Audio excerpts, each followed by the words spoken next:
Ha. Kweli. Hata brother umenikurupushua. Umenikurupushua eti nenda kamuite na nilinoamini. Nikajua hii ya kwangu. Shika.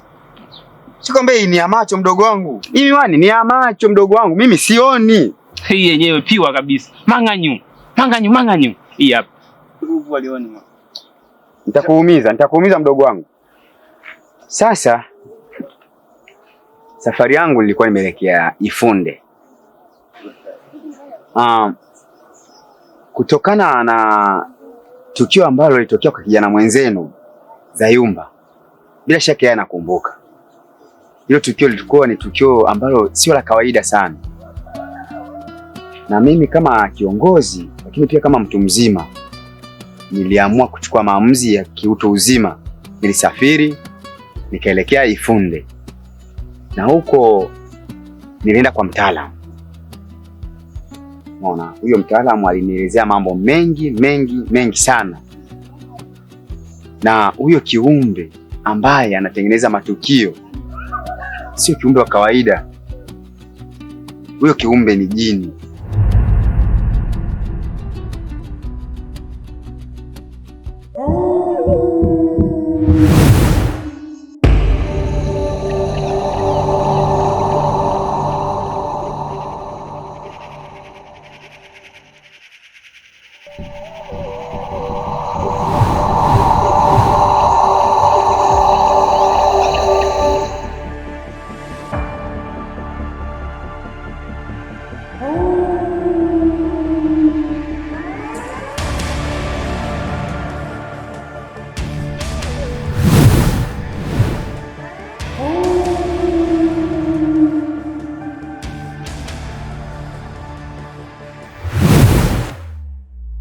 Kaamua kuomba nguvu kwa shetani. Lengo lake ni kwamba alitengeneze dunia ya kwake, yani himaya ya kwake. Umeona? Na ndio maana anateka watu. Sio kwamba anawaua, ila anawateka, anaweka mazingira ambayo kwa baadaye atawafanya kama vibaraka wake. Kwamba anaweza kuamrisha vile anavyotaka yeye kama yeye. Sasa basi, sisi tunatakiwa kuwa makini. Na nilipoenda kule alinipa vitu ambavyo vinaweza kuwa kinga kwetu sisi. Umeona? Itakuwa kinga kwetu sisi. Alinipa mbegu ambazo ni mbegu za mnyonyo. Hizo mbegu nadhani kwa kijiji chetu hichi hazipatikani. Umeelewa? Kwa hiyo hizo mbegu nitawapatia kila mmoja wenu. Na wale ambao hawajafika hapa mtaenda kuwapatia. Ukijihisi kwamba jini ameniingia, nitakuwa uimeze moja tu. Sasa nitawagaia hizo mbegu, wale ambao hawajafika hapa mkawagaie na wenyewe. Tumeelewana jamani? Ndio. Hapo mimi wa kwanza kakaanza na mimi. Unatulia mdogo wangu. Vitu adimu hivyo.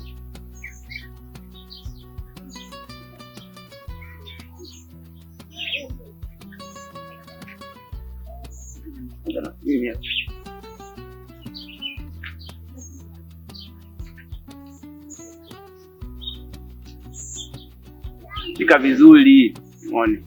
Kaza mikono hiyo, unalegea. Vitu adimu.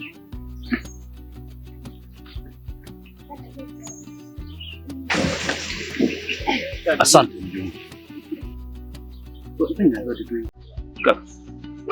Lete box yote.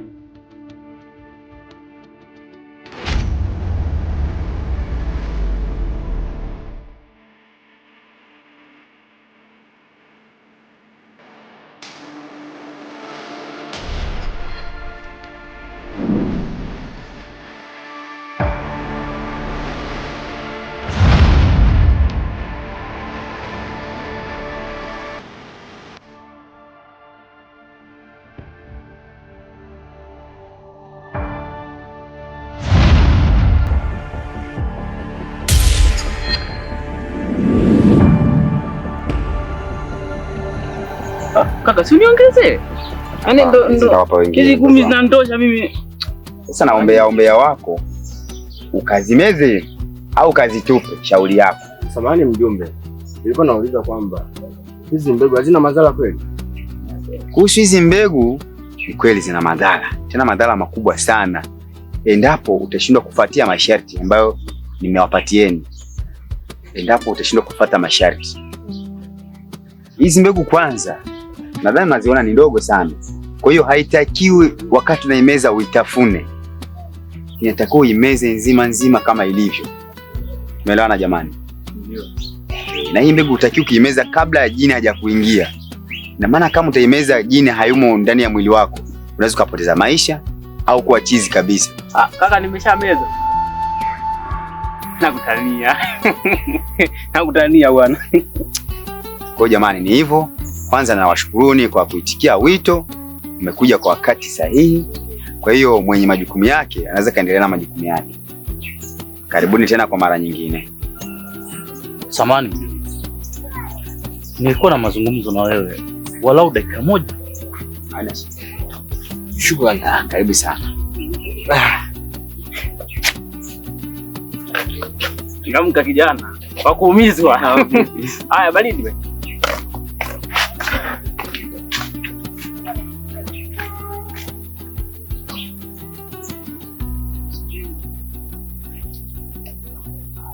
Basi mngeongea kwa sauti tu.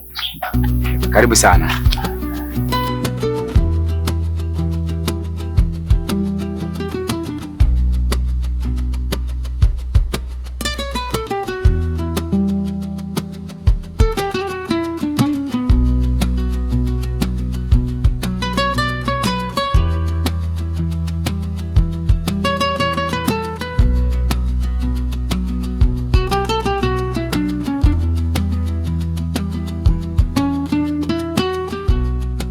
Wangu taratibu unaniumiza.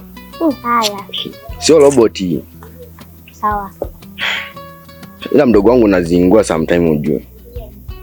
Sema na kuzingua nini? Haiwezekani mimi nenda kwenye michongo yangu na nifuata nyuma kila kona nitapopita upo nyuma yangu tu. Sasa si tumeongea ambaye bado tumeinunia. Ngoja nakukumbusha. Sawa, kwanza nimemaliza. Unaona wafanya yako sahihi. Mdogo wangu leo unajua kunifurahisha. Leo umenifurahisha sana. Sasa leo na zawadi yako. Zawadi gani? Bana, nilipokea wito kutoka kwa mjumbe. Nikawa nimeenda pale kwa mjumbe, nimefika pale. Sikuwa peke yangu. Tulikuwa kama watu 4. Akatueleza mambo mengi. Na alichokutuitia pale ni kuhusiana na hili jambo linaloendelea hapa kijijini kwetu. Sijui hilo likiumbe linalopoteza watu hakuna. Ni jini. Nimpate vipi msijui, nina imani mapenzi ya jui, nitapata ugonjwa wa moyo kwa sababu ya mapenzi. Kweli bana,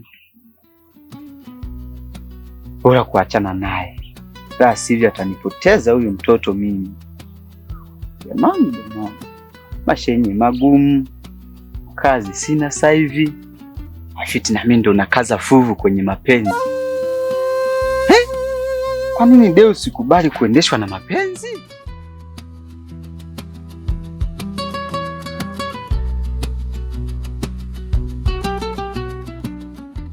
Hadija. We Hadija.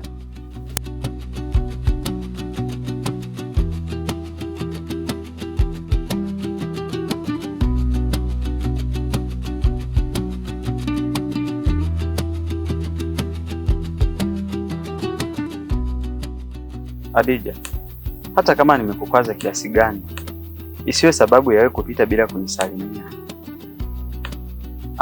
Tuachane na hayo. Hapa nilikuwa najiandaa nije kwenu, ila kwa kuwa nimekuona, basi nimeona ni vizuri zaidi nikuelezea ambacho kilikuwa kinanileta sasa.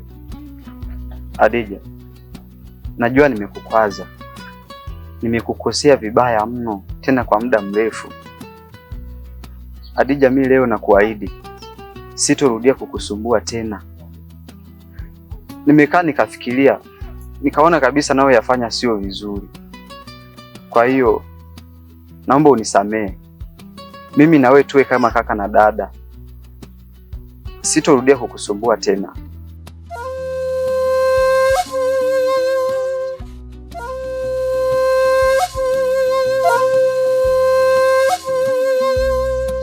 Mdogo wangu ni jini. anapoteza watu. Sasa akawa ametupa kuna mbegu hapa. Hizi mbegu zenyewe ukiona kwamba huyo jini kakuingilia ndani ya mwili wako, utakuwa imeze hii mbegu. Usiitafune. Ukiitafuna tu una paralyze mdogo wangu. Hey. Ndio hivyo. Sasa mimi nitakupa mbegu moja. Au uchukua na hii nyingine. Labda itakusaidia kwa wakati utaenda kumpata rafiki yako. Kweli unanipenda, asante. Ndio hivyo, ila kumbuka. Mimi naenda. Sasa unaondoka na machana ni chanio lako. Shida mdogo wangu machepelo, umeshapokea kitu hapo naanza kuondoka.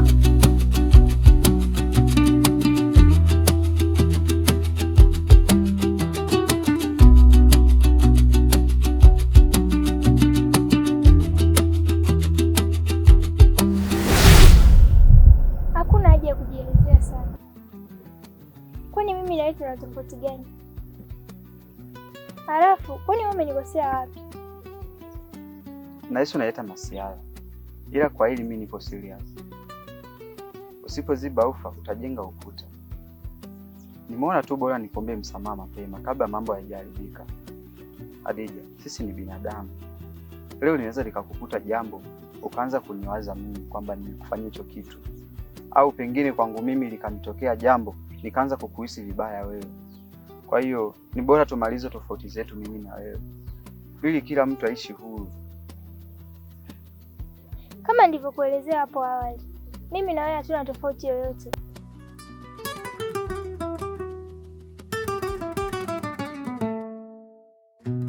Karibu basi nyumbani, upate walau hata maji ya kunywa. Kwa sasa hivi na haraka. Na wewe nyumbani, kuna kazi naenda kuifanya. Kama utojali basi. Naomba tungeenda mimi na wewe hadi nyumbani kwetu. Nyumbani? Vipi kuhusu dadako?